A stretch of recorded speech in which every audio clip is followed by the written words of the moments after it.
νέες εξελίξεις όσον αφορά την προώθηση των ρωσικών δυνάμεων στα μέτωπα της Ουκρανίας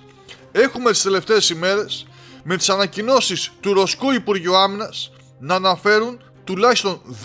σε δύο διαφορετικές περιφέρειες. Αναλυτικότερα λοιπόν, όπως ανακοινώθηκε σήμερα, ο Ρωσικός στρατός προχώρησε και κατέλαβε άλλον ένα οικισμό στην περιοχή του Χάρκοβο, δίπλα από τα Ουκρανο-Ρωσικά σύνορα, τον Σεβτσέγκο,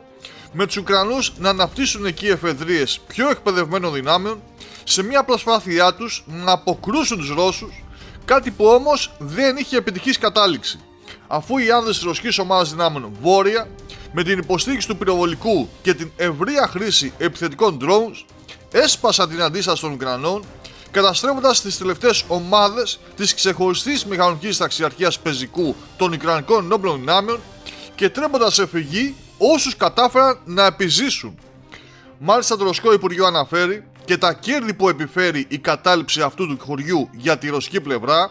λέγοντας ότι ο έλεγχος του όχι μόνο επεκτείνει τη ζώνη ασφαλείας στην περιοχή του Χάρκοβο, αλλά επιτρέπει επίσης στις ρωσικές μονάδες να προελάσουν προς τον αστικό οικισμό Καζάτζια Λόπαν, όπου βρίσκεται ένα σημαντικό κέντρο υλικοτεχνικής υποστήριξης για τις Ουκρανικές ένοπλες δυνάμεις.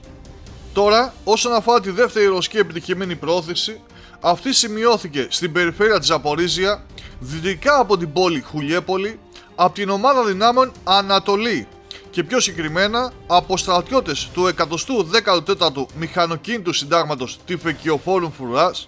τους 127ης Μεραρχίας Μηχανοκίνητου Τυφεκιοφόρων της 5ης Στρατιάς Συνδυασμένων Όπλων,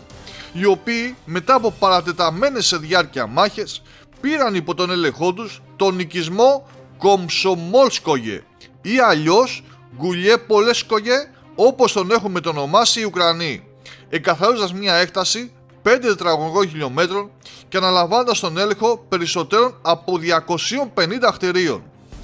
Φυσικά και οι ουκρανικές απώλειες που προκάλεσαν οι ρωσικές δυνάμεις ήταν αρκετές, με τη ρωσική πλευρά να λέει ότι κατέστρεψε 6 θωρακισμένα οχήματα, 16 άλλα οχήματα, 7 μηχανοκίνητα οχήματα, 5 επίγεια ρομποτικά συστήματα, 35 βαρέους τύπου εξακόπτερα και όσον αφορά το ανθρώπινο ουκρανικό δυναμικό, κάτι περισσότερο από έναν λόγο.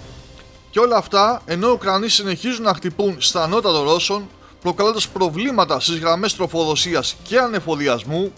που όπως φαίνεται δεν έχουν επηρεάσει, τουλάχιστον ακόμα, τις στρατιωτικές τους επιχειρήσεις, αλλά και με τον Ρώσο πρόεδρο Βλαντίμιρ Πούτιν να δίνει το σύνθημα από το Διεθνές Οικονομικό Φόρουμ της Αγίας Πετρούπολης για αύξηση της πίεσης των ρωσικών δυνάμεων στα μέτωπα, λέγοντας «Δουλέψτε αδέρφια». Работайте, братья.